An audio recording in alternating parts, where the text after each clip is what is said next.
Hello everyone, this is Sofia Smallstorm. I'm back again. I'm doing it seems to be a podcast spree this month of November, which is actually very exciting. So today I was inspired to do a recording, a show with Kim Dortch. She was someone, and her husband David, I learned about them on Red Ice Radio. They have just done a very long, very detailed presentation of what they've been going through in Murrieta, California, which is Riverside County in Southern California.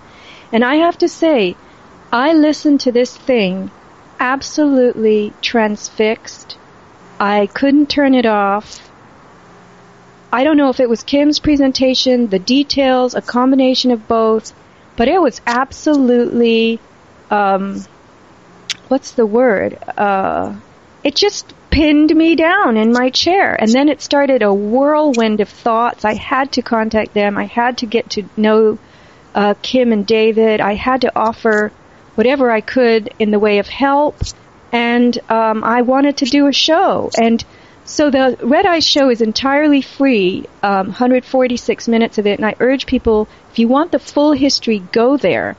And today, as I welcome Kim, we're going to go into different nooks and crannies of what came up in that show so that we can explore those a little more deeply. So Kim, welcome to my podcast.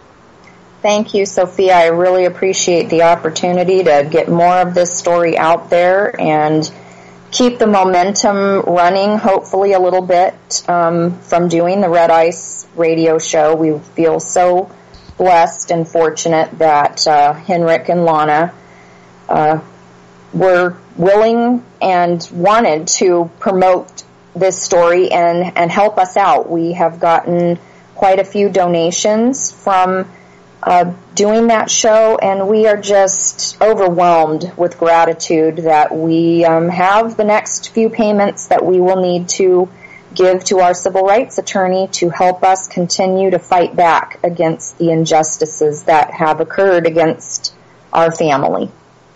Yes, you know, as I was listening to the Red Ice show, Kim, it occurred to me that it's not so much that they're making an example out of you, but there is an example going on with you. They are testing.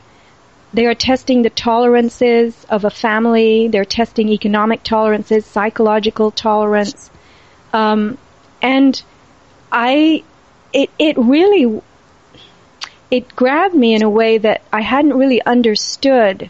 The way that this program works. I know I'm kind of babbling, but these programs occur all over the country in different pockets of experimentation, and I think you've been selected. So I want people to hear this, and I know, you know, that everyone wants donations in our world, but when you hear what the Dortches have been through, you'll never forget it. You'll never forget it, and I couldn't live with myself unless I reached out to them in some way, because that is what we are all here to do. We're here to bond and band with one another. And you cannot abandon people like this because they are receiving, I mean, it's like being broadsided by a Mack truck over and over and over. And we're being spared. Of course, it might be temporary, but we have to bond with people like the Dortches. We have to.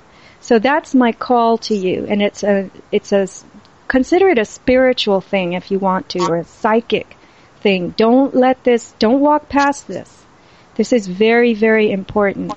So Kim, you know, I'm sorry if I sounded like I was just babbling, but I have chills now, and I want people to understand how important this is. So do you want to give us a quick synopsis of, you know, there was a little bit of misbehavior on the part of your 12-year-old son, and how it just blew up by leaps and bounds into something that has pretty much, you know, cost you everything, all of you.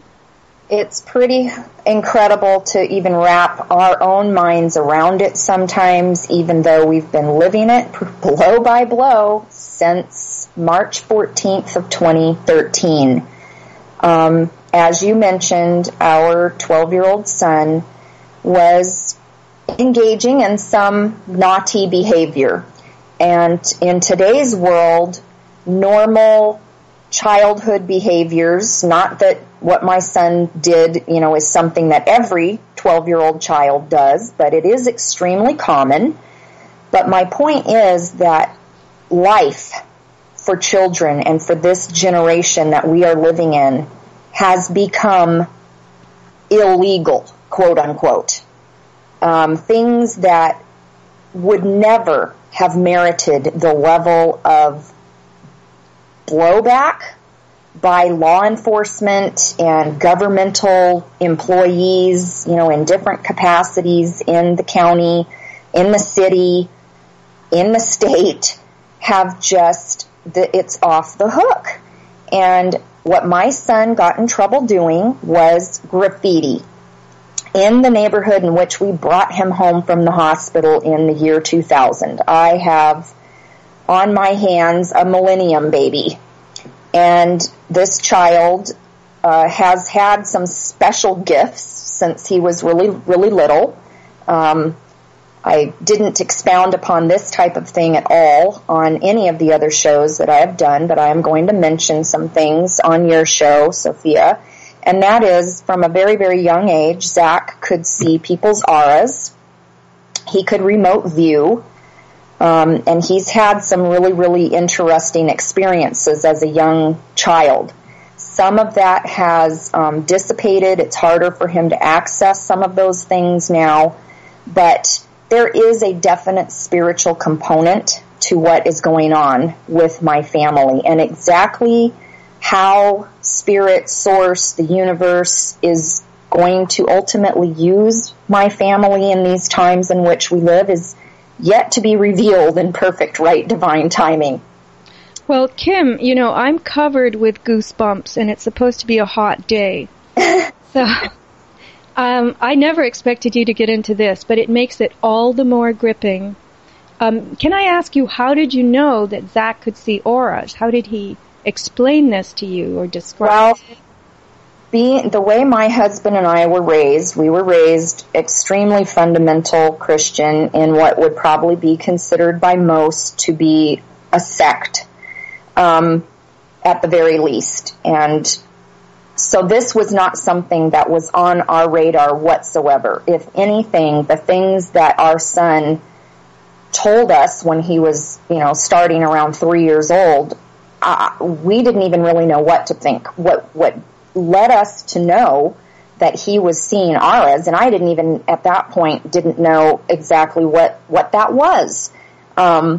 When he would draw pictures, as a little boy, whenever he would draw his little stick figures of, his mom and dad, his sister, his, other people, grandma, grandpa, they would have colors around them. He would it was very distinctive that he would put colors on the outside above their heads and around their arms, and most of the time it would encompass their entire body. And we would ask him, Zack, what is this in your picture? And he would look at us like, what is wrong with you guys? What do you mean? What is that? So he wouldn't even hardly answer us in the beginning, but as he got a little bit bigger, he was able to process the fact that we were not able to see the colors. And so one day, in this very perplexed, look on his face, he looks at Dave and I and he says, he asked us, he says, you can't see the colors? And he was just mystified. And we're like, no, we can't. Can you tell us how you see them? Can you teach us how to see them? And he went into this whole thing of how, it's kind of like a TV screen in my mind, and I just focus it onto the person, and it shows me what their colors are. And then, we would ask him, well, what do the different colors mean? And he wasn't really, really clear on all of that, but he had, little ideas about what the different colors meant, and he would, explain to us what he was seeing and feeling when he would look at people. Now, how old was he when he was giving you actually the explanations like this? About 4 and a half, between 4 and 5. He was, really would articulate, and he would tell us things, and my husband, was fascinated with this, and we would, do games in the house because one thing led to another, and we realized that, when we would lose things, a set of keys in the house or whatnot, oftentimes if Zack concentrated on it, he could tell us where those keys were. He could remotely view somehow where they were. And so this became very fun for him and his dad, because they would concentrate on different things and, say, oh, let's go hike up on the Santa Rosa Plateau, and before we go tomorrow, focus and see if you can see if there's anything up there, a little treasure or something that we want to go see if we can try to find it. So it just kind of became a game like that. Wow. So was any of this made known? Were there reports of this? No, we barely shared this with anyone, because we knew that this would be something that, with the religious upbringing, a lot of people, that we're friends with and related to, would not potentially see that as a positive thing. They would see that as being, a spiritualistic, somehow attached to the dark side, which was what helped Dave and I to just shift our mind on some of the dogma in which we were raised, because we knew this baby, Mm-hmm. He was our child, and he was precious, and he's loving and kind and just, a beautiful soul. We've said from the beginning, we've felt like he was an old soul. He just, he can be intense. He's a deep thinker. He's a deep feeler. And this was our baby boy. So it was a definite, for me, it was like, well, I have to really look and examine some of the things that are part of my map of reality, Mm-hmm. And it just kind of started us on looking at things in a different way. So to jump ahead to what Zack was doing with going out and writing on things and drawing on things, and then getting together with this boy that moved into our neighborhood and kind of upping the ante as far as their, destructive behavior in the neighborhood. But Zack's core of what was going on was the little moniker that he had chosen to write on things was the word zero. Z-E-R-O. Well, it just so happens to be that he started, that this initial arrest of our 12-year-old son happened to occur on 3/14 of 13. And I'm sure you're familiar with the fact that 3.14 is pi. Mm-hmm. It's the 0 point. And it just kind of smacked us upside the head a few weeks into this thing, when we realized that he was writing on things the word zero, and he was writing zero war, zero hate, things like this.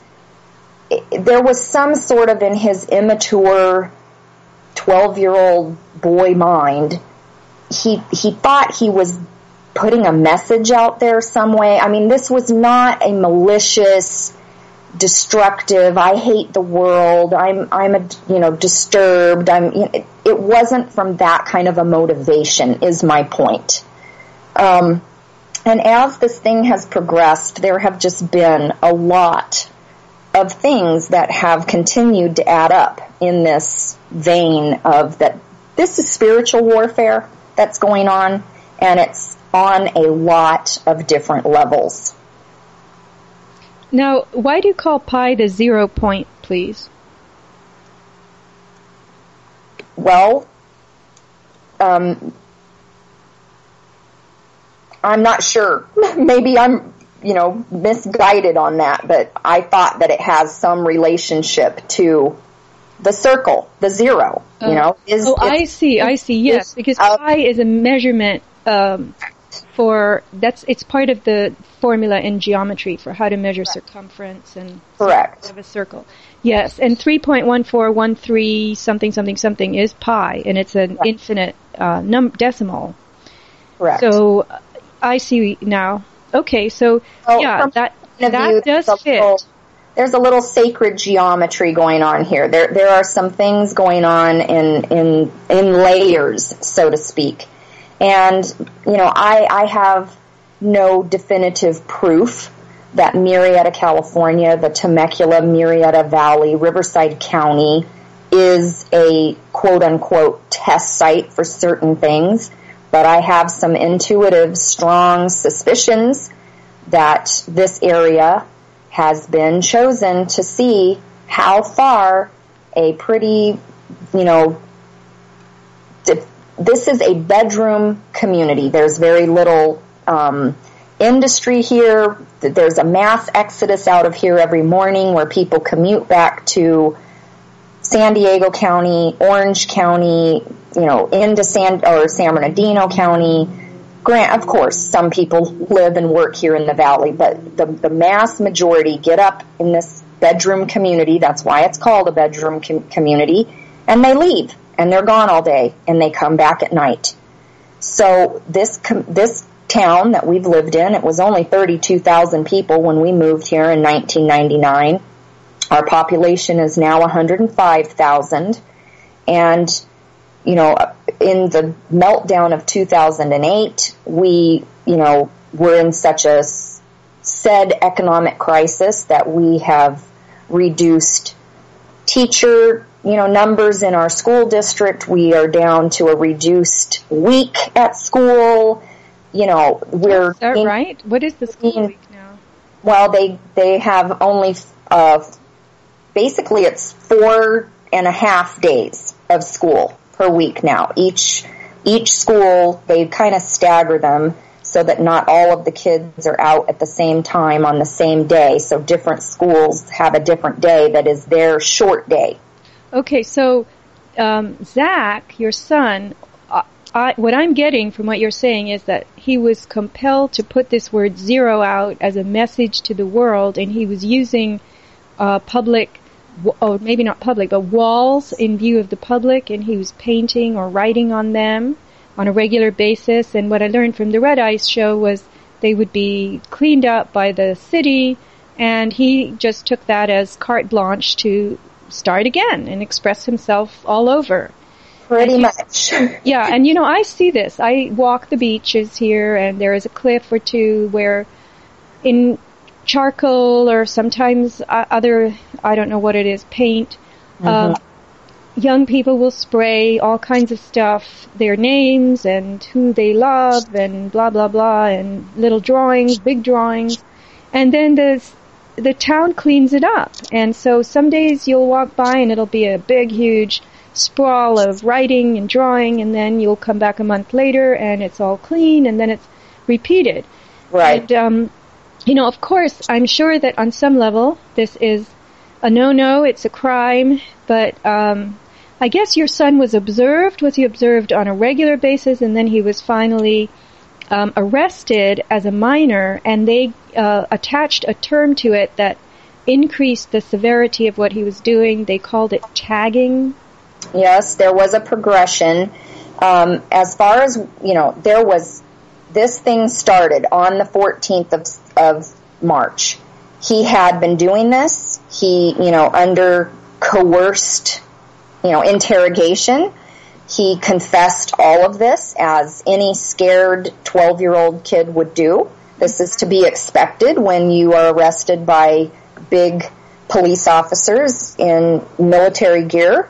But he and this friend were caught in the act on the night of March 14th. Prior to that, he said he was doing this, and this was what reinforced to him that it wasn't such a big deal what he was doing, because he said most of the time, because we're very involved, attentive parents, despite the press releases that have been released in the rag magazines here in Murrieta, the Murrieta patch specifically, which we refer to as the Murrieta PD weed patch.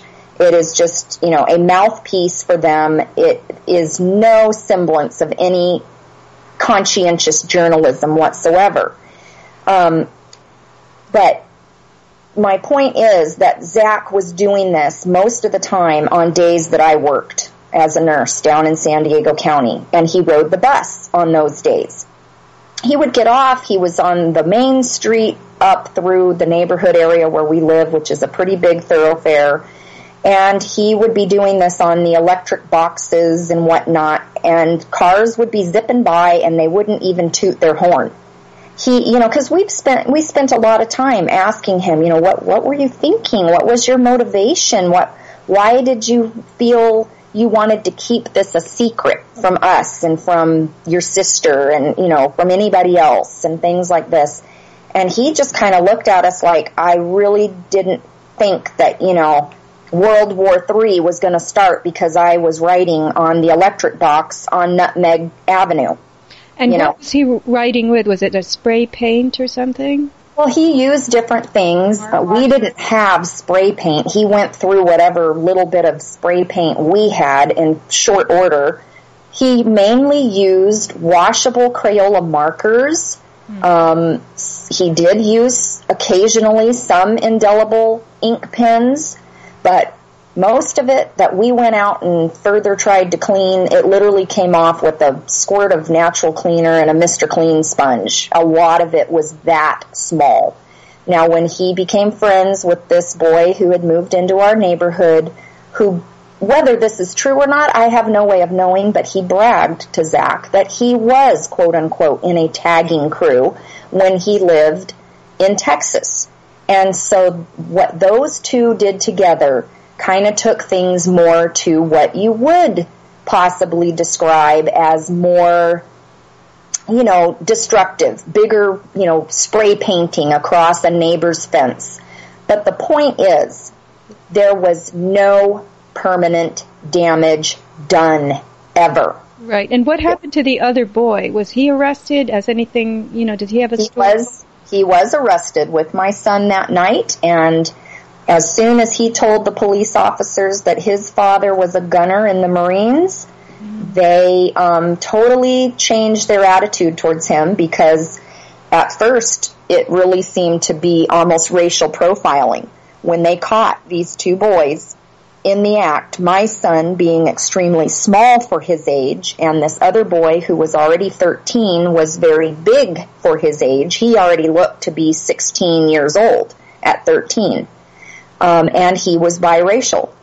And they put my blonde, blue-eyed, small boy in the back of the police car, and they slammed this other boy down on the street and had a boot in the back of his neck. They thought they had found the so-called zero, quote-unquote, tagger in that child.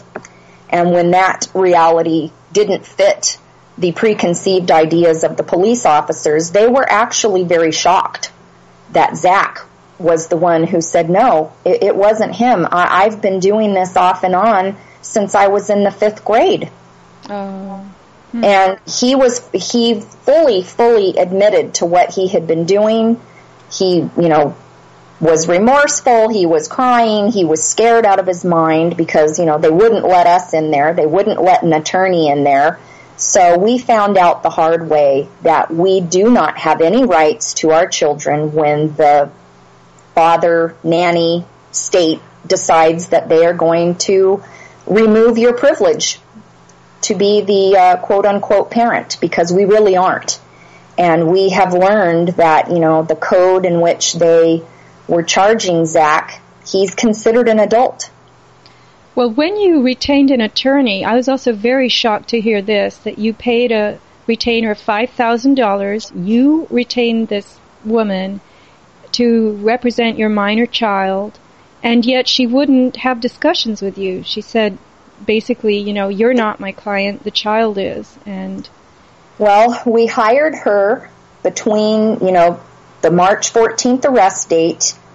About 2.5 to 3 weeks later, we got official charges in the mail, which were all misdemeanor counts of vandalism in our neighborhood.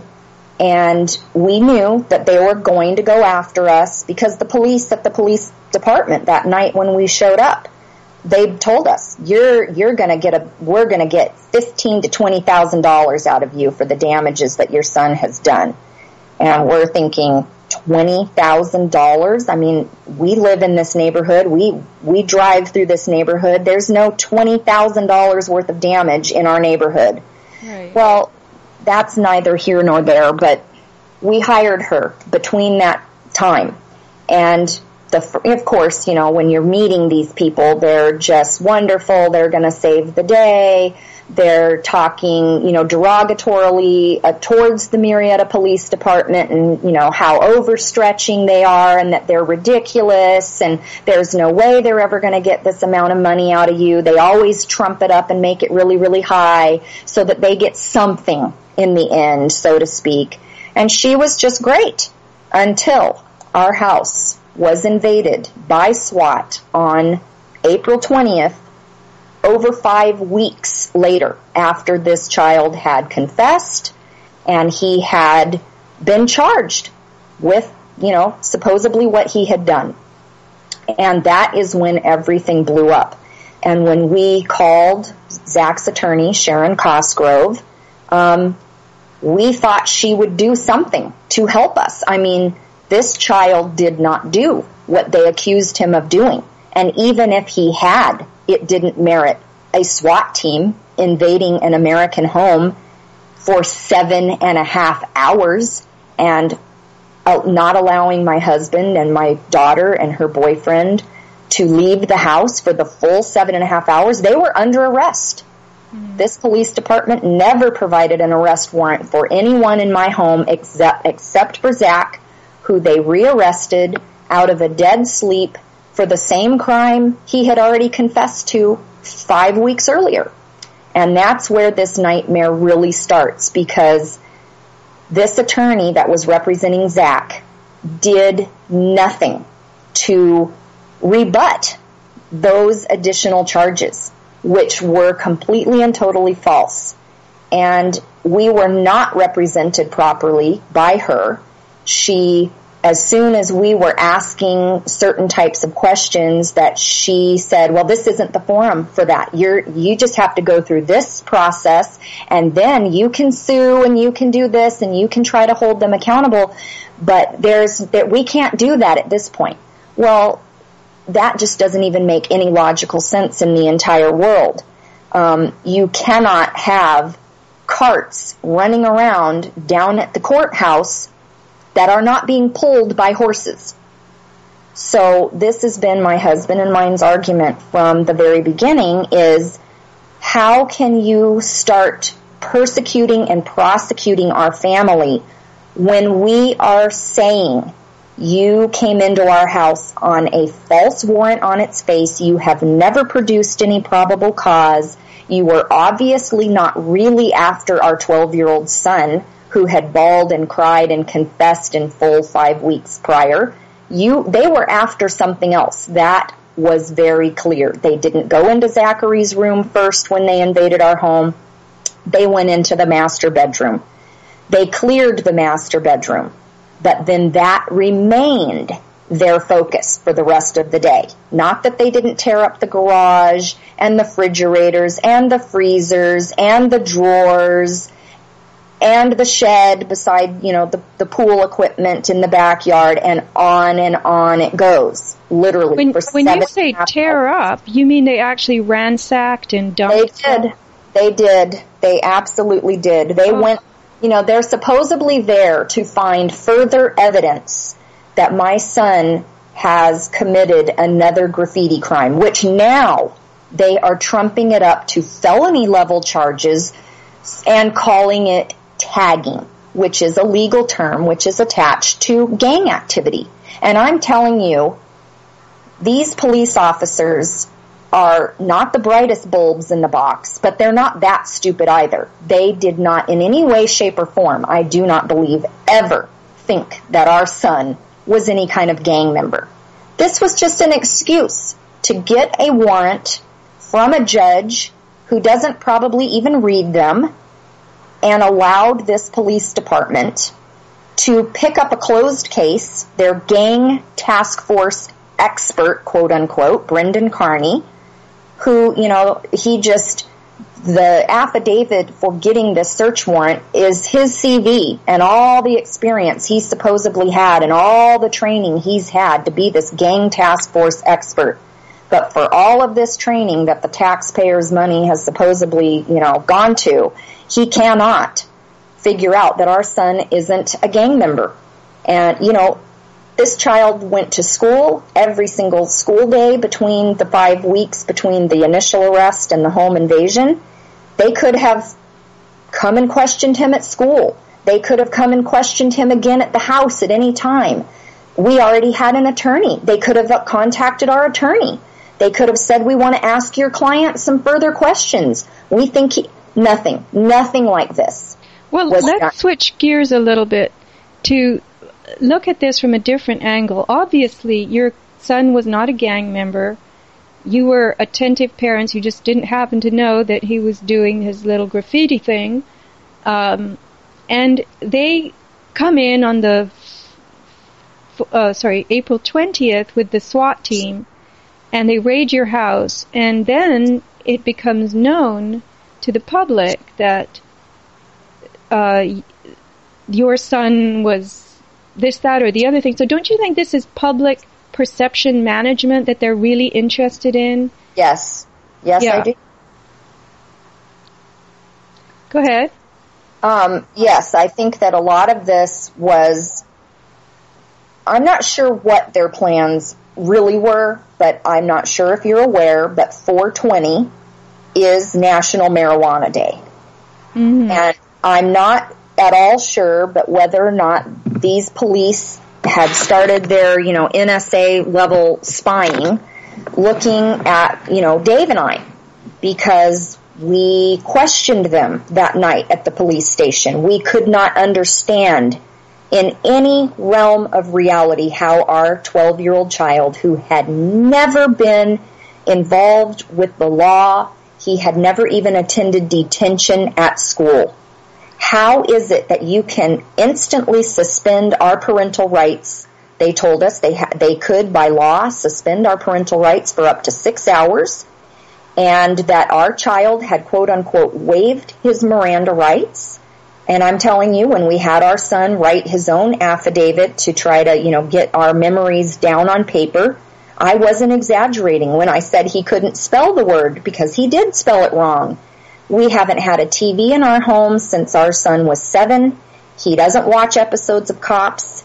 He is not streetwise and street savvy, despite, the personification that the police would like to promote in the Murrieta patch, where they didn't even really try to bother to protect my minor son's identity. Our street happened to be one of these kind of split streets where part of it goes by one name and the rest of the street, once you go around a curve, goes by another name. Mm-hmm. So it's a very, very short block. And, they said 12-year-old arrested in 2300 block of, the street that we lived on. And this was a 7.5-hour spectacle on this street in Murrieta where there's no crime. So literally, friends of my daughter's who happened to be coming by to stop by, the word got out. There were teenagers sitting in cars watching this dog and pony show as, they bring in hazmat, drug people to come in like we've got. The rumors in our neighborhood after this thing was over went all the way from we had robbed a bank. They found money buried in our backyard. They found dead bodies. That we had an active meth lab that, was in danger of blowing the whole city block up. You name it. Now, Kim, it just dawned on me that this episode on the 20th of April, the SWAT team episode, on National Marijuana Day, where they made a spectacle of your house and all kinds of rumors then exploded about your family and you, that this might have been deliberate in the sense that it was a drill being exploited. It's an exercise. That's exactly how we saw it. Once it was all over, we said we felt that they had started spying. They probably already knew that we were growing our own medicinal plants.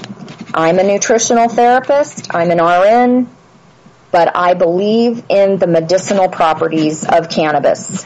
And we didn't want the quality of stuff that is available at dispensaries in this state. So we literally were growing our own plants to the letter of the law. Yeah, so that's all. You can do that very lawfully in California. You know, we worm composted, and we had our own soil, and, you know, we had really good medicine. But we think that they were hoping for some big headline that said, you know, local optometrist had illegal marijuana grow, or, you know, I think they wanted a 420 headline. That's what we really think potentially they were after. In my studies of these drills, the drills don't begin and end on the day. No. They continue. Don't they unfold. 4:15, 5 days prior to this home invasion crime that we consider it to be, was the Boston bombing, which I consider to be a false flag. Mm-hmm. So I don't know. You know, will we ever know some of these things? I don't know. In the end, regardless of what their motivations were, what lies were told, what they had hoped and intended, the fact of the matter is, so many of our constitutional rights were violated that we just are not going to stand down. We are going to continue to fight against this. This is wrong on every level. Everything that they have promoted and said about my family in the public has been filled with nothing but lies. And it is just disgusting to me that these public servants, paid supposedly by the taxpayer's dollar, can be this abusive and this overreaching, and you really have no recourse. You will lose your, you know, savings, your kids' college funds, potentially your home.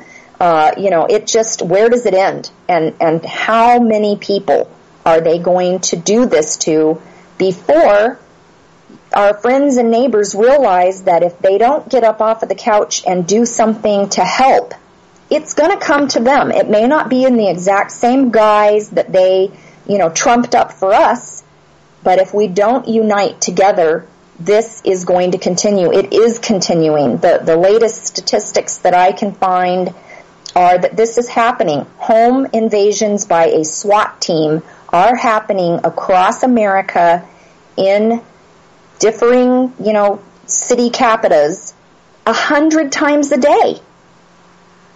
That's a lot of legal cases going on where people are, you know, having various degrees of resources, intellect, motivation, understanding of what's going on in our world to even consider standing up and fighting back.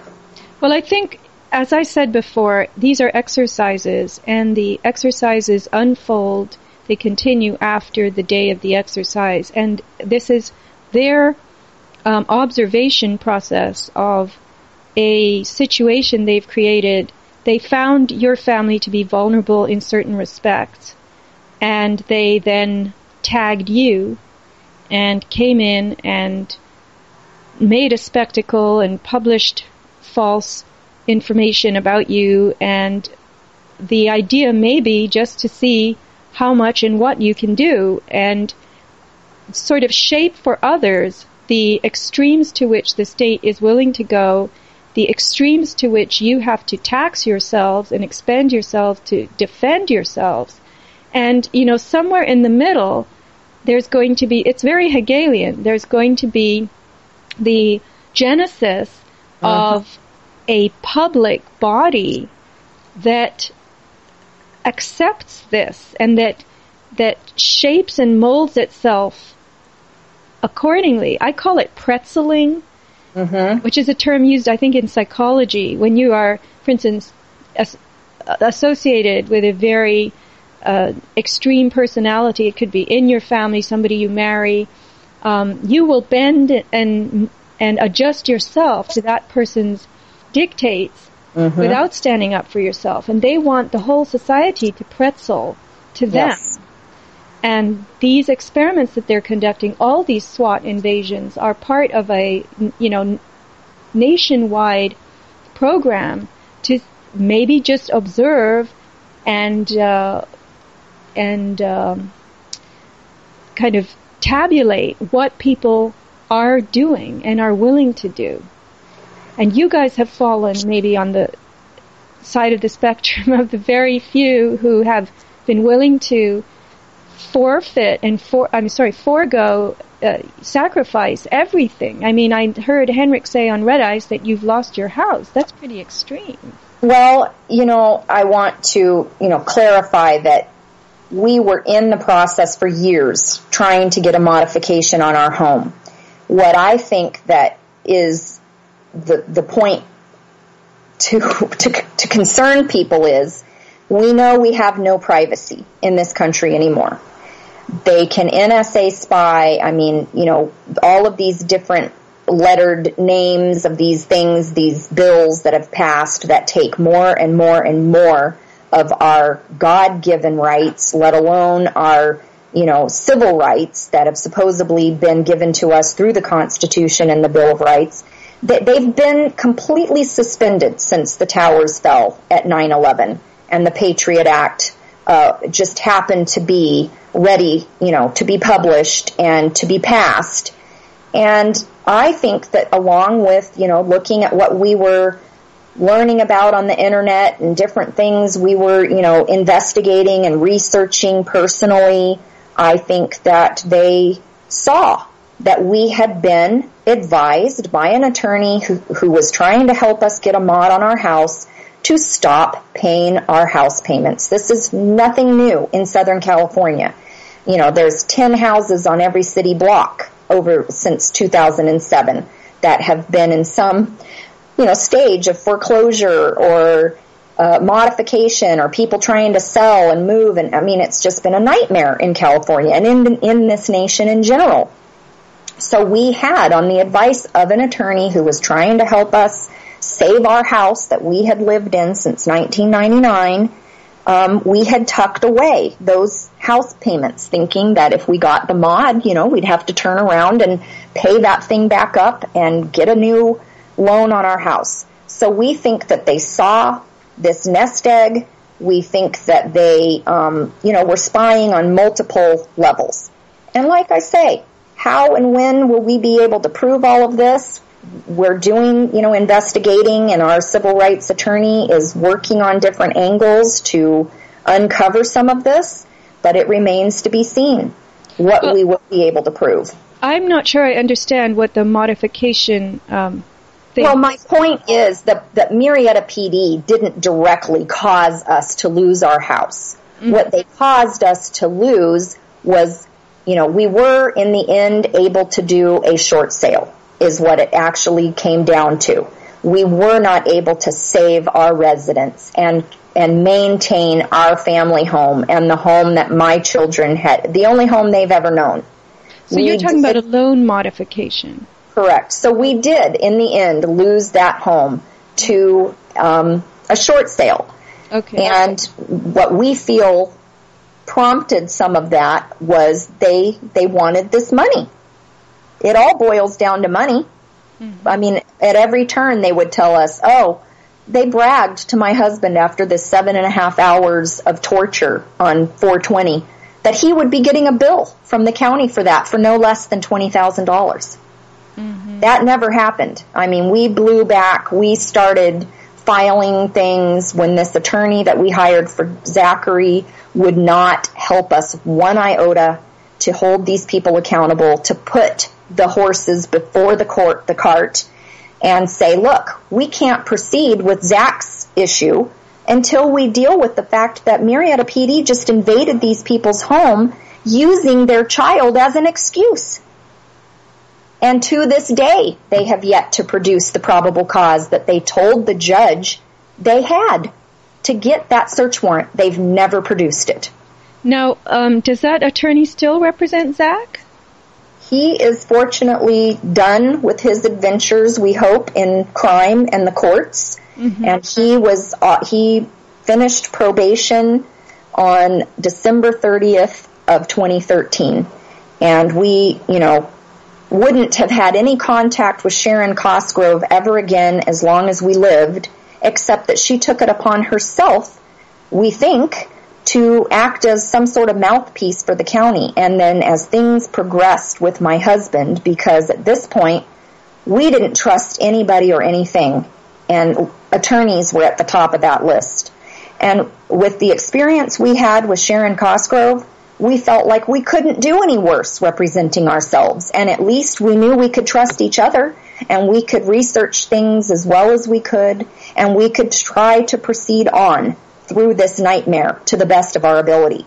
So we were really, really afraid to even approach another attorney after the experience we had with this woman who, just completely turned on us, and would tell us these things like, I don't work for you, I work for your son.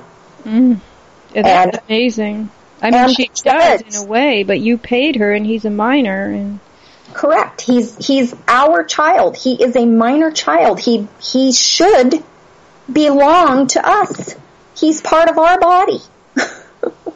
And they had never, there was never any precedent set that said we should lose our parental rights over him. But they can suspend them whenever they want because they have these so-called magic powers. And they exercise them.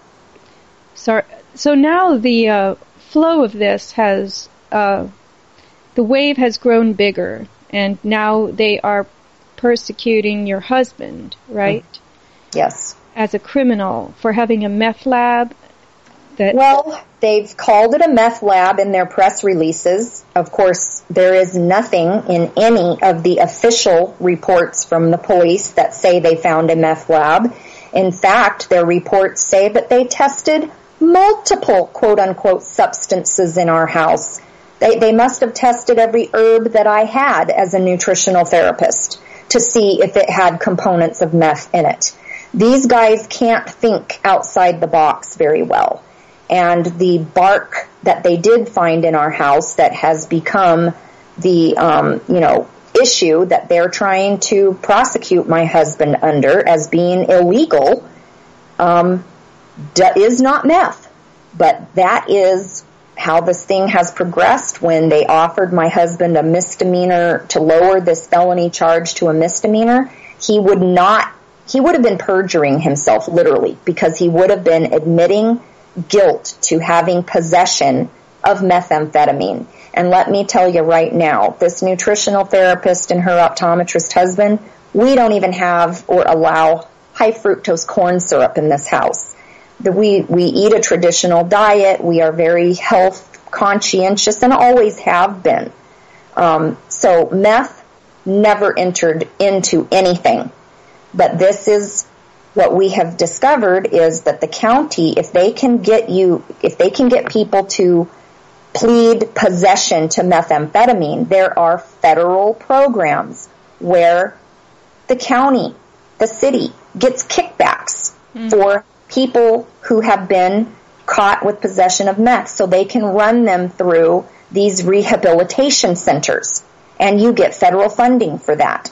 So we think that that's another level of what they were doing. It was like, well, if we can't get money out of him this way, we'll see if he'll plead guilty to something that he never, ever was in possession of. We've never even accused him of being in possession of, but it will get us some federal grant money to put him on probation, a deferred entry judgment for 18 months, where, I'm sorry, we don't trust law enforcement in this valley. They could come, we know they've let themselves into our house on numerous occasions.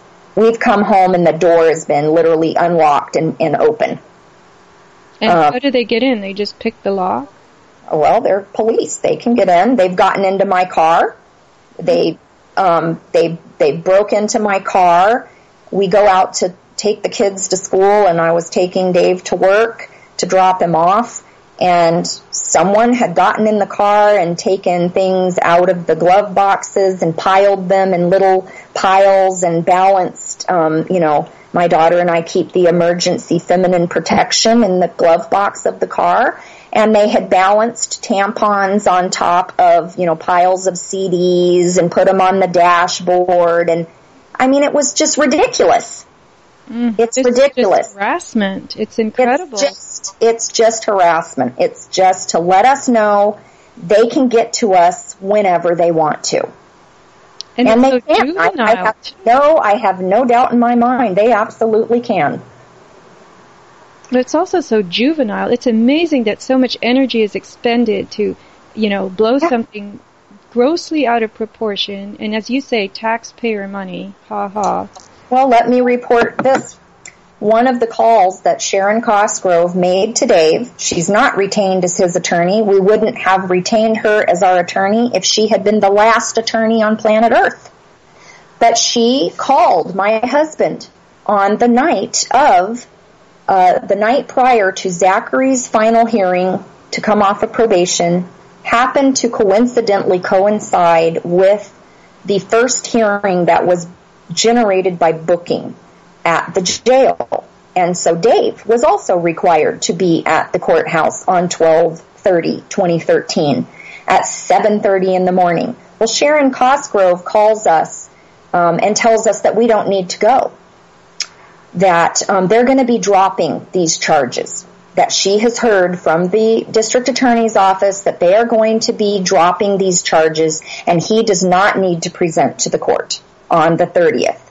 And so we call our bondsman and say, look, we got this text message from Zack's attorney. We don't trust her at all. And he says, well, good thing, because you absolutely have to show up for that hearing tomorrow. And if you're not on the docket, they haven't filed any official charges at this point, this will force their hand. They either have to exonerate the bond within 15 days or they have to charge you with something. So we listened to the bondsman and we went to the court at 7:30 that following morning, and Dave's case wasn't even listed on the docket. And so the bondsman, prompted the clerk at the window and said, okay, I'm his bondsman. This starts the clock ticking. We want to, sign the form that says he was here as the booking date demanded that he be. He has done his part. They need to either exonerate this bond or they need to press charges.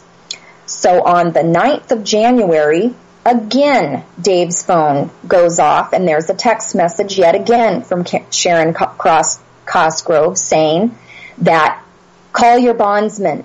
Murrieta PD is trying to get another arrest warrant for you. And we're like, another arrest warrant? There never was an arrest warrant. There never was one to begin with.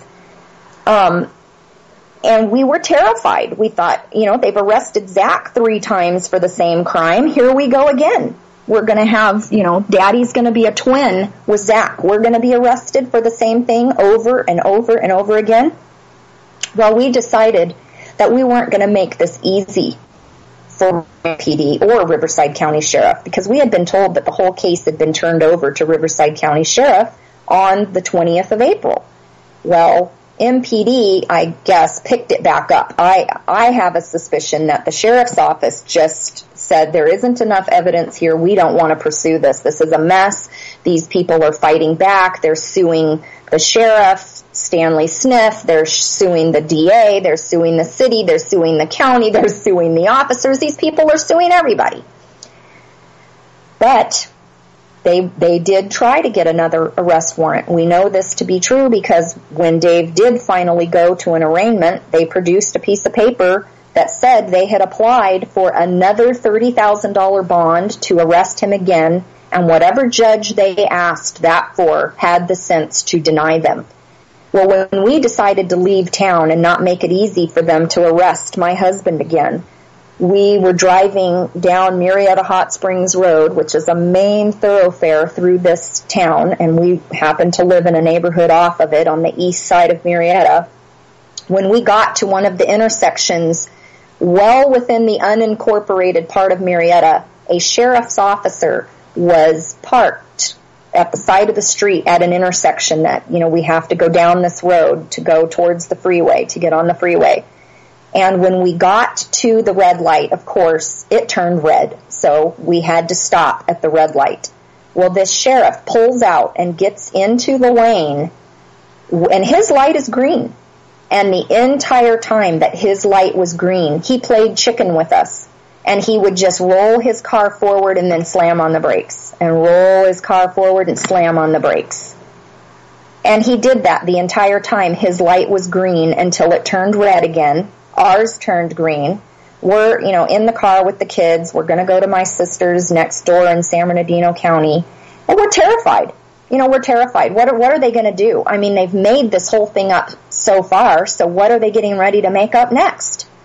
Well, once our light turned green, we proceeded on, and we went over to pick up my daughter's boyfriend on the other side of town because he was going to go with us for at least a couple of the days.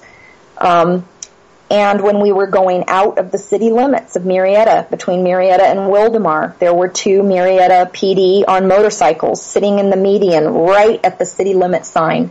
And they just caught our gaze and literally just stared us down as we went by them.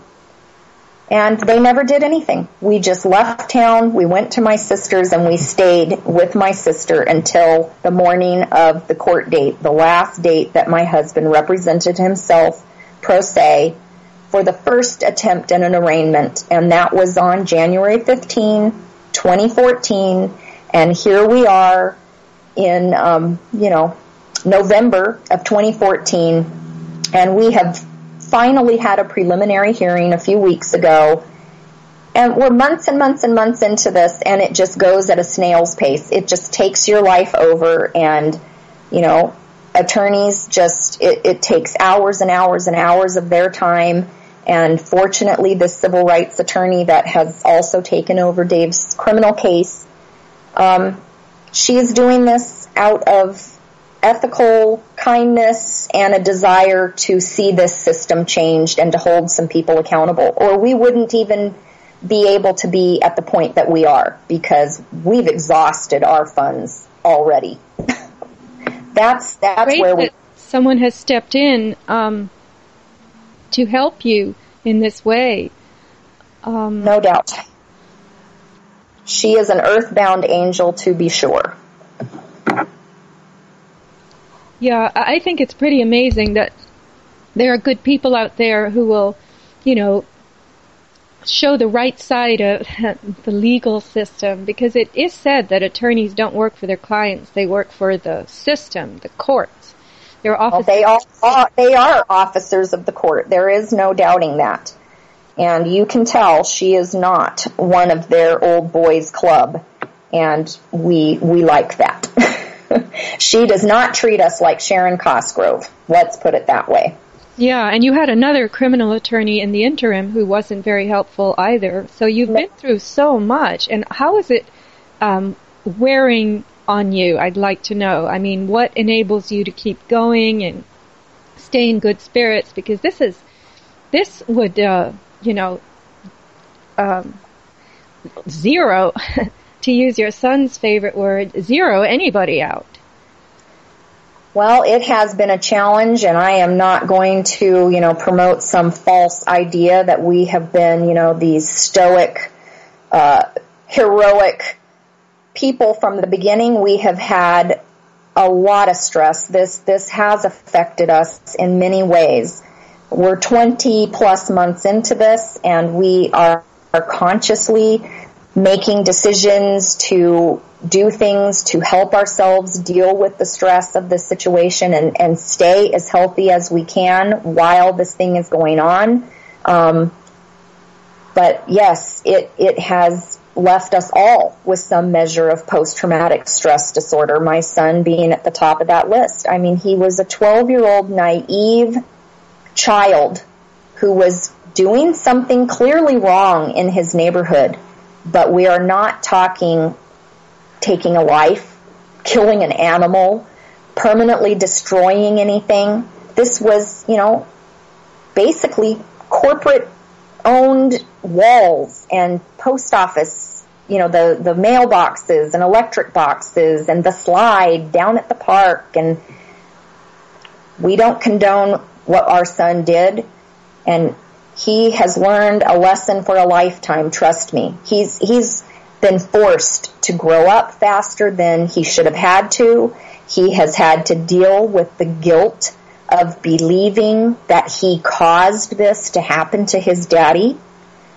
That has been an extremely difficult thing for this little boy to conceptualize, that something that he didn't even realize was such a horrible crime in the eyes of law enforcement today could bring something down on his family that has changed us forever, period, for better or for worse. And it is a combination of both, because that's how living on this planet is. It's dual. So we are trying to focus in on the positive aspects of this, and that God has chosen us to be a mouthpiece, to try to wake other people up to learning the facts.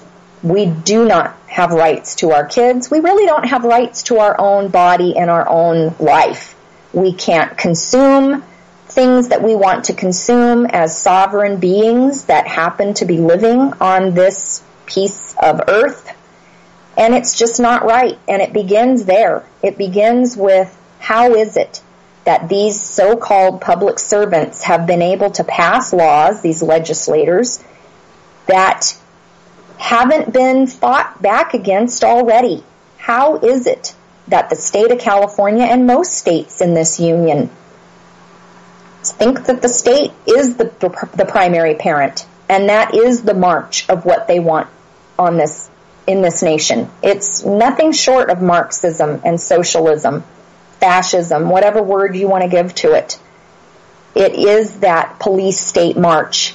It is what you were saying, that they are trying to use certain communities and certain people as examples to cause the rest of the people to be in such fear that they will not stand up against this entity that is supposed to represent us, the people, and it no longer does.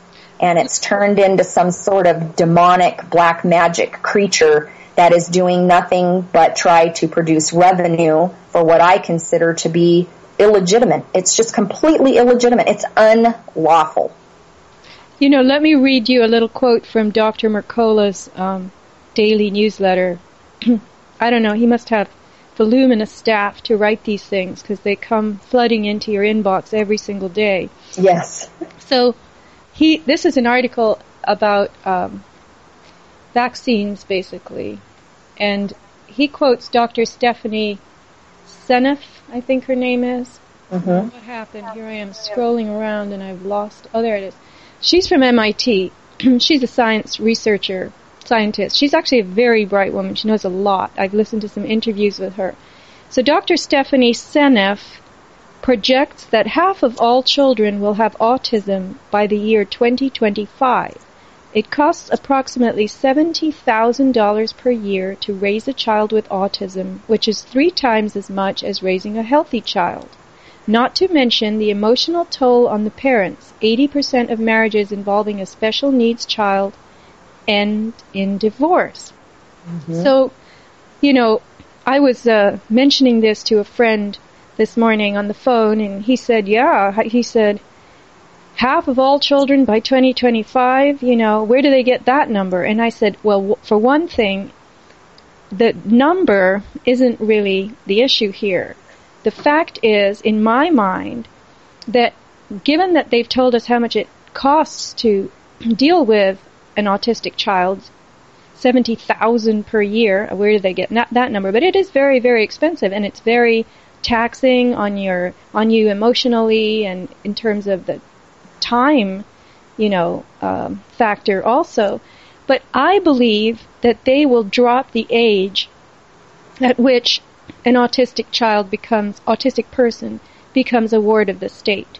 Once there are enough numbers in the autism population, the current age, I believe, last I heard, was 18. At 18 years of age, an autistic person becomes a ward of the state. So when all the families, are saddled with autistic children, or half of them, or, half of all children, that might even mean more than one in each family, in a family, right? Well, the state will step in and take over these children and put them in homes, and maybe at age 3 or something, or 4 or 5, and say, it's too expensive, it's too much for families to have these children, we're going to take them, you can come visit them on Tuesdays, Thursdays, and Saturdays. So, go ahead. It's very concerning what you're bringing up. I am seeing, after going through this situation with law, that we are nothing more than a product on a farm. And they really don't care if they are cashing in on their farm animals by running you through the legal code system where they can attach some kind of, criminal code to you so they can process you through this system. They are getting funds from the federal government that's printing money quicker than, trees can grow, which it's not even true. There's not enough trees on the entire planet that we could print enough money to, back up this so-called debt that we have. This is numbers on a computer screen. It's smoke and mirrors. But my point in saying that is relating to exactly what you're saying. As a nurse, I am seeing how these systems are being brought together like two snakes wrapping up the caduceus, so to speak. They are tying the ICD-9 and ICD-10 codes through the medical system in with the criminal codes. And ICD-9 and ICD-10 are the codes that they use for all billing in the medical industry. And you cannot have a diagnosis of autism. This is a catch-22 for parents with children with autism, because they think that if they get this diagnosis, this ICD-10 code that is the golden ticket to my child now has been acknowledged to have a diagnosis, because then they can get funding. It's a double-edged sword, because once you accept that bribe, that benefit from your slave master, as far as I'm concerned, now you are part of their system, and that's how they're going to exercise this when that child becomes 18 or 21. We found out over and over again, we were told, if you do not, it's your free choice what you do. Oh yes, it's you have the freedom of choice here to choose. But if you don't choose to do what we asked you to do regarding Zachary, we will make him a ward of the court until he's 21. They can legally make them wards of the court until they are 21. And if they have something like autism where they're they're mentally a younger age, they can even extend that further under, SSDI, the Social Security Disability Act.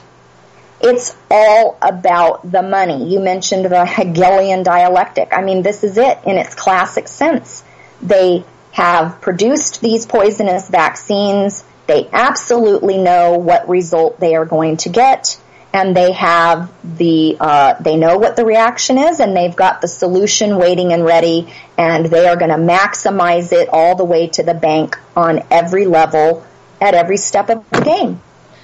Kim, I think that money is very useful on the mid-levels of this pyramid, because it's the incentive that keeps the executors going, the people who actually have to reach out into the public and perform the acts, extend the law, as they call it, into, harnessing you and yanking you into their snare or net. But at the very top, I don't think it's about money at all, because those people print the money, right? It's about the possession of the human spirit, the human resilience, the human will, the human dignity. It's about eroding all of that, taking it out of us, and claiming it for themselves, so that we become more and more abject, more and more restricted on every level, including and most of all on the level of the soul. Right. They're promoting the increase of our counterfeit, so to speak, our corporate person. That's what's being exercised upon, and they're trying, by doing that, by making, I don't know if it's wrapped up in the transhumanist agenda. I mean, I know it is. It's all components of all of this. But they're pushing down our humanity while they bring up this machine, this fake corporate person that they've created us all to be. Because that's what we've learned through this thing. The wording in the code that is being used against David, the only thing that applies is that he's an infant. And when you look at the code in relationship to Zachary, he's a minor, quote unquote, but yet the only terminology in the code that applies to him means he's an adult. Mm. So it's just all this smoke and mirrors, and how they are exercising these codes and statutes which only apply to the corporate person. It doesn't apply to our humanity. But so few of us don't recognize ourselves as sovereign, and so we just step right into line with the corporate counterfeit self. That's how we see ourselves. We perceive that we are only one thing, and it's how we're described by the law. Most people can't see that the law is creating a counterfeit. It's mind control. It's nothing less than mind control. They have told us from the minute we were born that these things have legitimacy. This court has legitimacy. These judges have legitimacy. This law, these legislators, and they build it up like this miraculous, wonderful thing. And it isn't. It's a false deity. It doesn't even really exist. It's a figment of our imagination. So even when you're aware that you are not that corporate person, we're so tied into it that, getting outside of that system is exceedingly difficult. And I'm not, I know people who have done that whole procedure to remove themselves. Well, it makes your life very, very difficult in some aspects. And one of my friends who did it for like 10 years, when his wife became disabled, he just started using his Social Security number again, and he went and he got a driver's license, and it was as if all of that stuff he had done and all those hoops he had been through and all of the torture and whatever he had dealt with and sacrifice he had made to not be part of that corporate system, it didn't even matter. So there has to be a different way to fight this than some of the patriots and the freedom fighters and, whatnot that we have been accused of being part of, and we are not. We have never belonged to any kind of organized group that promotes itself that way. And for your listeners who may have not listened to the Red Ice Radio interview yet, one of the things that my husband was accused of, although he was never charged with it, was being a quote-unquote sovereign citizen, which, like I said on Red Ice, is an oxymoron of epic proportions. It is likened to me to being a virgin whore or a Christian atheist or an atheist Christian. I mean, the two terms don't even go together. You're either sovereign or you're a citizen. So they're trying to mix these terms together, the spiritual, the humanity, with this legal entity that has been created into thin air by their legal writs. So, as you talk, it occurred to me that one way to look at this is that you're pioneers and you're walking through uncharted wilderness. Very accurate. Yes, you're trying to navigate as we go. We are learning as we go, because I could have never in a million years anticipated such an event and the preceding things that have occurred since this, erupted in our life, that's exactly an accurate description of it, Sophia, that we are in uncharted territory and we are doing the best we can to learn on each curve on this trail, on this journey, and apply natural law, which is really, really simple at its base. Do no harm. And you know what? We never have. Dave and I never have. And if people want to say, well, their 12-year-old son and his immaturity during growing up in his community, he did some harm to property.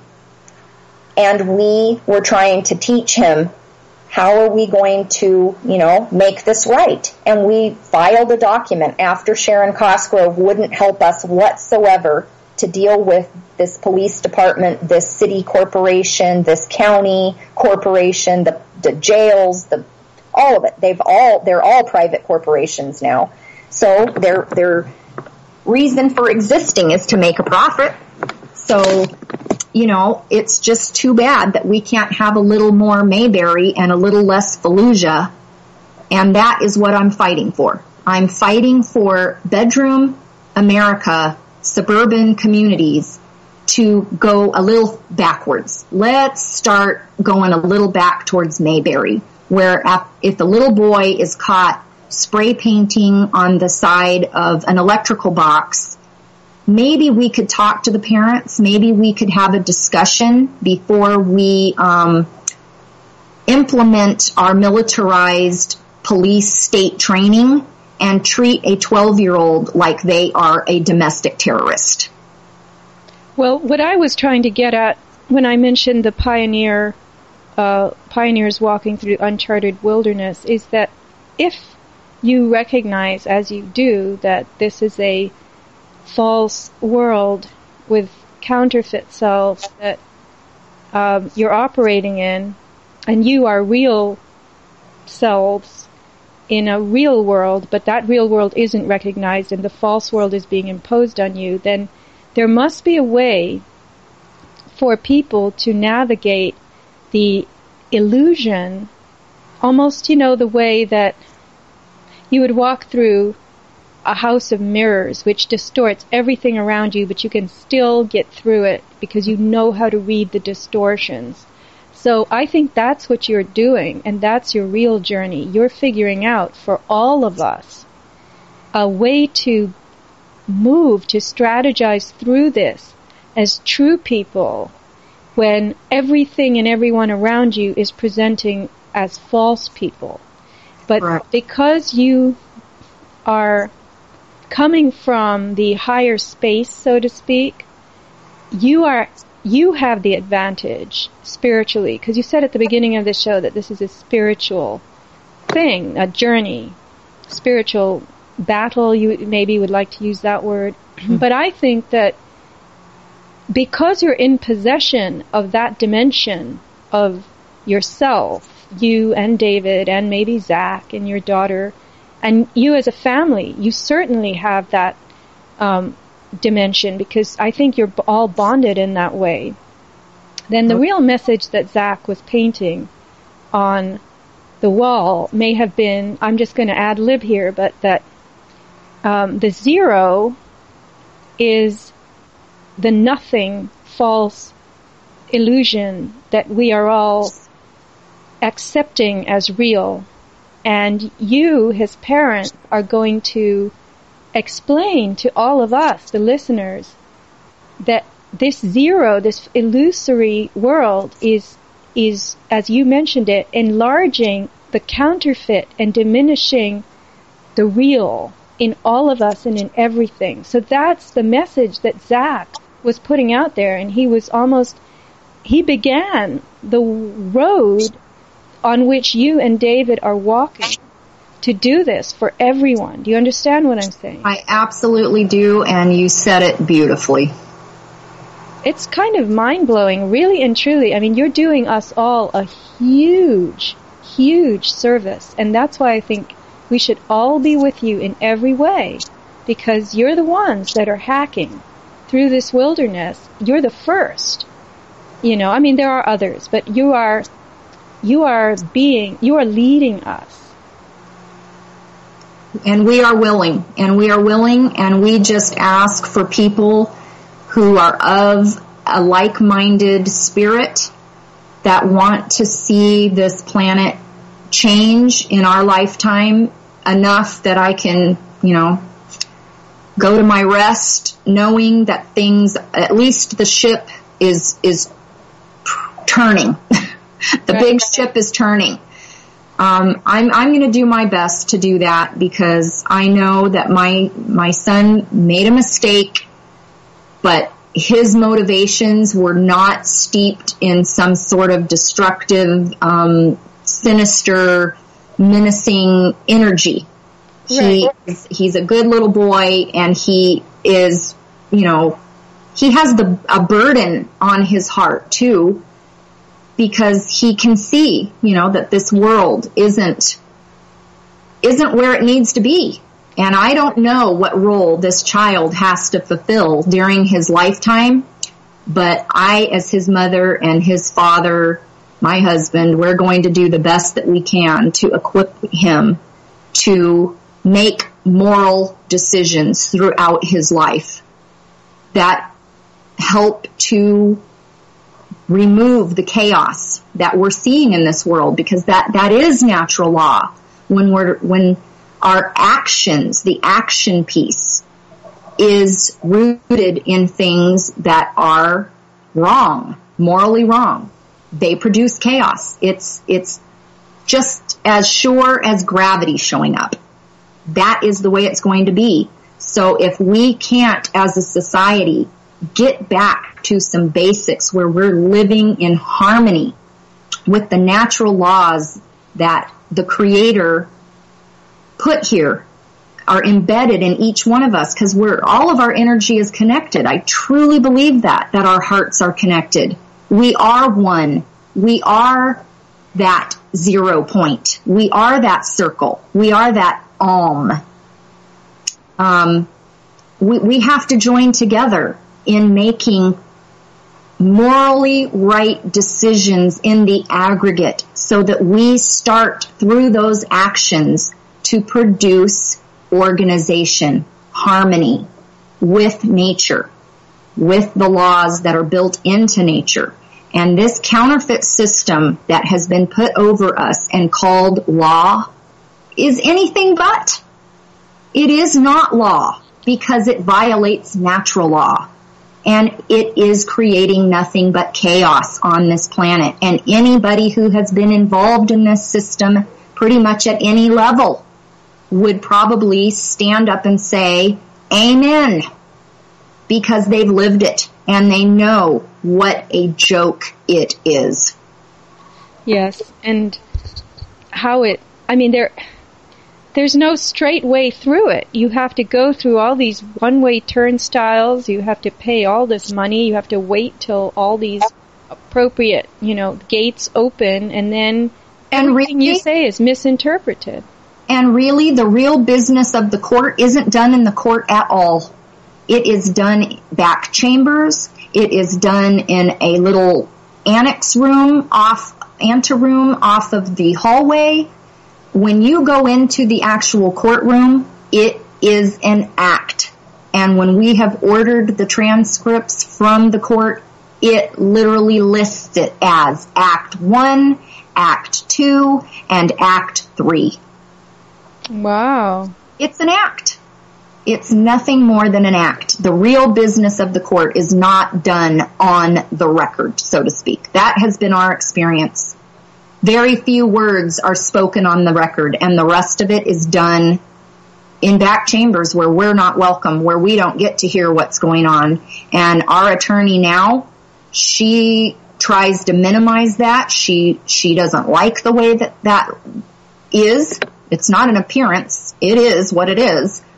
But the attorney that we had prior, he probably didn't speak 5 lines on the record for the entire 7 months he was hired by us. He was just a handshake guy. He was, the chambers, the side ante room deal maker. He just manipulated both sides of it. He didn't really work for us. He wouldn't answer basic questions. He wouldn't return phone calls. He never filed a single motion. And that cost us $15,000 cash.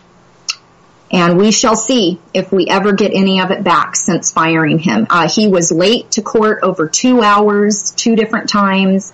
One of those times, one of the judges got so angry that our attorney was not there. He threatened to have Dave arrested if his attorney was late the next time, and that he would be sitting in an orange jumpsuit in the quote-unquote choir loft area of the little church courtroom, which I call the seance room.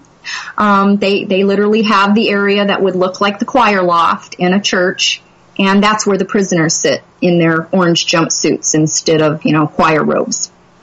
Well, it's fascinating to try to reframe all this as you're talking. Kim, can you tell us, you mentioned that you were a nurse, RN, or are a nurse. Are you still working in the medical field? Well, I am doing nutritional therapy. I graduated from nutritional therapy school literally the day before my son was arrested for the 3rd time from school because his parents, we filed a document saying, we were forced under coercion and threat to sign this contract to police ourselves and our child, and we are removing that signature, and we will deal with this court and probation and blah, blah, blah, but these were illegitimate reasons why you rearrested my son to begin with. You've never produced probable cause. It doesn't exist. And until we have dealt with some of these issues, this contract is no longer binding. Even according to their own code and statute, if the contract is gone into under coercion and duress, it makes it null and void. So we filed documents saying such, and prior to that, we had filed documents to make actual remedy to our neighbors for the things that had happened to their personal property. We considered that the corporate property, the, retaining wall and the electric box and blah, blah, blah, our tax dollars had paid for that cleanup over and over and over again for the 15 years that I lived in that area of Murrieta. But we wanted to make it right with our neighbors because the cleanup job that the city did was frankly pathetic. And when we did that, not only was our paperwork not acknowledged as far as, letting us make remedy to our neighbors, we were told by Zack's attorney that we could not do that. We could not go to our neighbors and clean this up and make it right, that it had to be done through these quote-unquote official channels. That there's something wrong with that. When you live in a neighborhood and these people are your neighbors and the city ruins their cedar wood fence worse than your child did, who, spray painted a red word on their red cedar fence, and Murrieta PD's, the city's cleanup crew goes out, and their way to fix that was to put a big black square and just cover up the word. So now they have a big giant black square on their beautiful red cedar fence these people had just put up. Mm-hmm. So it's ridiculous. We just have to get back to, common sense is no longer, we don't have it because it's no longer common, but we need it. So what I was trying to find out was if you're still working in allopathic medicine, which is kind of as upside down as law, and you were saying that you were a nutritional therapist. Yes. Graduated from the nutritional therapy school, and that's when you launched into... Yes, I'm sorry. I got off on another little tangent. Yeah, so you were working as a nutritional therapist. That's great. And do you have a website? I mean, we should put together for the listeners any place that they can learn more about you apart from the Red Eyes Show. Do you have a blog or a website? I've just started a blog. It's in its infancy. It's kimdortch.wordpress.com. And Dortch is D-O-R-T-C-H, right? Correct. And I have a Facebook page that is Natural Nutrition Nurse. And I am still an RN. I'm going to maintain that license. And I worked as an RN for almost 20 years. But since Zack has been as traumatized as he is, and I was a psychiatric nurse. I was a child psychiatric nurse for 8.5 years at Loma Linda Behavioral Medicine Center. And prior to that, I worked in Tennessee with adults. And then after I quit doing child psych and we moved to Murrieta, I worked the last 10 years at Tri-City Medical Center in their behavioral health unit. So I could definitely recognize the signs of PTSD in my own child, which were heartbreaking. And I could recognize them in my husband and in my daughter and in myself. And, I was not present on 4/20. God had me out of that house because Mother Bear would have not probably handled things as well as my very even keel husband. So divine intervention as it was, I was not there. But my son was so traumatized by these officers waking him up from a dead sleep, taking him to jail for 4 days after he had confessed 5 weeks prior. And, I've shared a lot of these details. If people want to hear the details of what went on with him and the trauma he sustained in the juvenile hall, they can listen to the Red Ice interview. But we had to move my son's mattress into our bedroom and put it on the floor at the end of our bed. For months and months, that child could not and would not sleep in his own room. Wow, that's so sad. He was just terrified that the cops were going to come through the door again. And, it was a very, very horrible position to be in as a parent because we couldn't lie to him and say, this will never happen again. This was random. This was crazy. This was a mistake. They didn't mean to. We couldn't say any of those things. We were obviously terrified that they were going to do it again, that they would find some other thing to trump up and have another reason to come in. They've sent CPS to our house, Child Protective Services, 3 times now that we've had to deal with that. Zack, one night when we first tried to move him back to his own room after we moved to this new house that we're in, this house we're renting, we thought, it's a whole different situation here. We put his mattress on the floor in our room for the first few weeks we were in this home.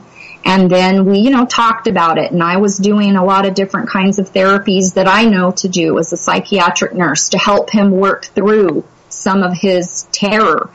And during the first week we had moved him back into his own room, we hear these weird noises in the middle of the night. And we're on hypervigilance, at this point too. And we jump up and we run to the front of the house where the kids' rooms are. And Zack was up. He was in the bathroom. It's one of those bathrooms that has the little inner door to where the shower and the toilet is. And he had locked himself in there, and the shower was going. He was making these very strange noises.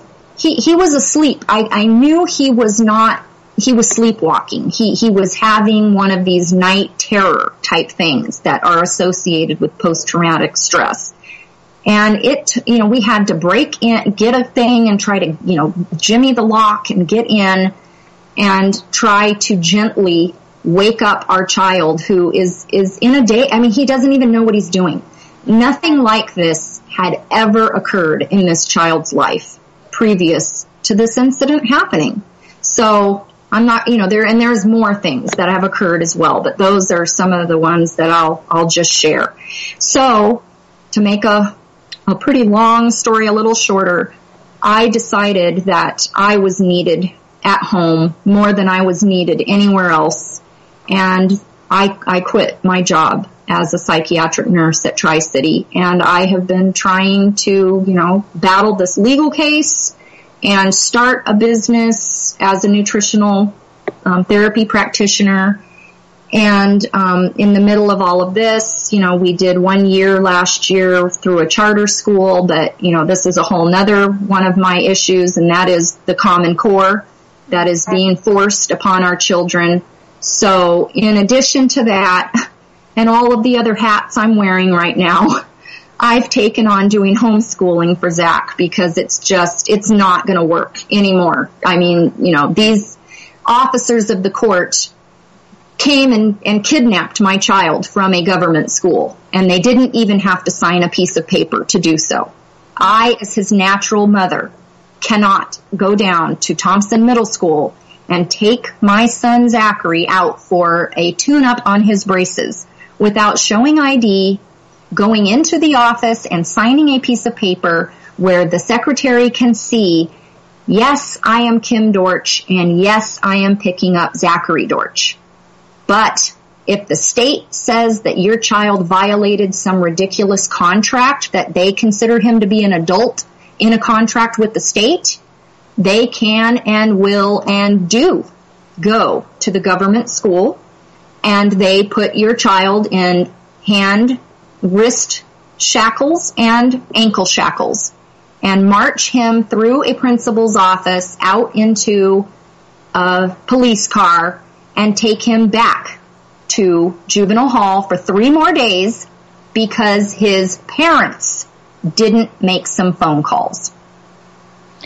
It just doesn't make any sense at all. It's just more and more exercising muscle to see what the tolerances are and how people will respond, and so they can maybe, continue to develop these crazy programs of theirs which everyone they're hoping is going to accept someday, because everybody will just be so mind-numbed. And well, it's their cash cow. It is how they are going to process us through. It is how they are going to move the money characters around on the page and say, okay, we have jailed Zachary Dortch with security, social security number such and such attached to birth certificate such and such, and we are going to exercise this code over this corporate person. And that's how this little banking scam is being done. Well, Kim, thank you for identifying that for the listeners, because this helps us to reframe all these things that are going on, the enlargement of the counterfeit self, the corporate person, and the diminution of the real in every imaginable nook and cranny of the world. They want it all synthetic. They want our food synthetic. They want our air synthetic. They want our water synthetic. They want us synthetic. Yeah. And it's nothing less than that. And you brought up the vaccine thing, and that was one of my major turning points in that when Zack was 15 months old, his RN mother, who had never ever looked at the other side of this coin, was completely indoctrinated into the Western way that I was trained. And I allowed them to, quote unquote, catch up Zack's vaccines at his 15-month checkup. And he got 4 shots, and 3 of them were combos. And so he got 9 vaccines in one day. And within 48 hours, he was completely non-responsive and was having one of the classic vaccine injury presentations, and that is encephalitis. His brain was swelling beyond the capacity of his cranium. And we're very, very fortunate that he isn't full-on autism or Asperger's, and that we have only had minor learning issues, and we have dealt with chronic immune issues from this. He has had chronic bronchitis and croup and asthma, and, we've had all that kind of sequelae, and it hasn't been until I came across the nutritional aspect that also, was just part of this progression of trying to heal my son and my family once I started waking up to what allopathy really is. And it's just all been part of the journey. It's all pieces of the puzzle that are making a whole. And I'm just going to do my best to live truth according to natural law, and do no harm, and try to heal. Well, I think you're doing a phenomenal job already with everything that has come down on you, and you're really an example, and so is your husband and Zack and your daughter. I just am amazed by your family, and it's a privilege to know you and be able to talk to you and bring this story out for more people. And I hope everyone goes to Red Ice. I will be linking that show in the description of this show. And Kim, it would be great to have you come back again with developments, and then also your views on some of these things that we've touched on, because you are really getting it, and I'm so happy for you in so many ways, even though it sounds like a crazy thing to say, but your grasp on this picture is pretty wonderful. Well, I appreciate you, Sophia, for reaching out. I have just, my intentions are pure, and I have asked the universe to protect us and shut the doors to people or entities out there that don't have our best interest at heart. And I can feel your energy and your heart and your soul. And I appreciate you so much for reaching out and giving me this opportunity, and for being an inspiration to me. Sophia is the one who inspired me to get this infant blog started, and it's been something on the back burner for a while, but she lit the fire and just made me do it. And now I'll try to fine tune it and make it, grow it into something, and just see where the universe leads here. And I'm grateful, Sophia. I'm grateful for the opportunity to voice my opinions and share. And my real motivation for doing that is to protect and to equip other people to say, okay, this hasn't shown up at my door, or I have a relative or a friend who I know something like this is happening to them. Reach out to them and help them and lead them to these podcasts. And they're not alone. I'm telling you, that has been the most beautiful thing of finally having the opportunity to tell this story, is that we are not alone. And we've known that on a cognitive level, but the outpouring of support through the Red Ice listeners and you has just been phenomenal.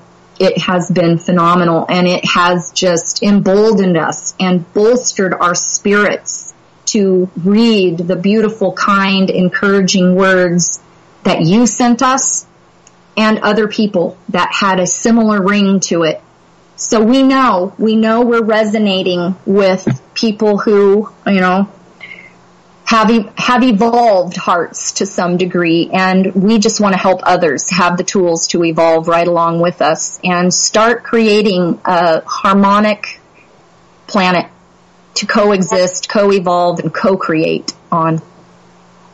Yes, that's a very great, wonderful concept. And the theft of consciousness, as I always say, is the most heavy-duty thing we're dealing with here. And Kim and David Dortch have held on to their consciousness and are growing it in, very active, remarkable ways. And I want to direct people to Kim's blog. I know she's going to start putting a lot of information on it, including the Red Ice show and the other interviews. And again, there will be a donation button for those who want to donate to their legal defense, which is very kindly being handled by this wondrous attorney. Maybe there will be other lawyers who will come forward and say, we want to help people the way that your lawyer is helping you. This lovely woman who said to you that she couldn't live with herself if she didn't extend out to you and offer to do something, and she's working, for pennies, literally. Right. So it's important to keep her funded as for costs alone, because these legal fights take a lot of money and filing fees and just to file the federal case costs $400 just to file it. Yes, and then there's always, everything is accompanied by fees. There are photocopy costs, there are eventually expert witness costs, and this and that. I mean, there's a cost for everything, so the costs do add up, and these attorneys can't pay them out of their pocket. So it's for us to throw in what we can and reach out to people like Kim and David and express to them that we care, we know, we are part of their cosmic team, and, you know, I seriously mean it. It really helps, even if it's $10, $25, something, do it, because it's going to add up. It all adds up, you know. If it's 100, 500, do it. Because this other side has everything. They are the ones that basically print the money at the top of it all, right?